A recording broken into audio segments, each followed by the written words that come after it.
The moment the House voted in favor of the Senate's bipartisan bill to keep the U.S. from going over the fiscal cliff permanently. The motion is adopted. Without objection, a motion to reconsider is laid on the table. The measure passing 257 in favor to 167 against. Before the vote, Vice President Joe Biden, who brokered this last-minute deal, was on Capitol Hill encouraging House Democrats to support the agreement, even though some of his party feel they should have been tougher on tax rises for the rich.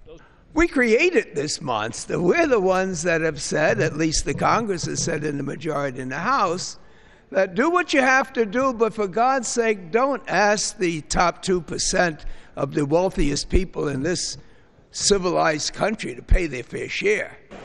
Republicans aren't happy either, having to swallow the bitter pill of higher taxes without big cuts in government spending. It nearly brought the whole deal down. So tax relief has been achieved. Now is the time for the President to work with Congress to address government overspending, the underlying problem. The two senior Republican leaders in the House were said to be at odds with each other for most of the day, but for the cameras at least, they tried to show some unity. House Speaker John Boehner and Majority Leader Eric Cantor went into one of the Republican meetings so close that their shoulders were touching. It was described by one congressman as an optical show of unity.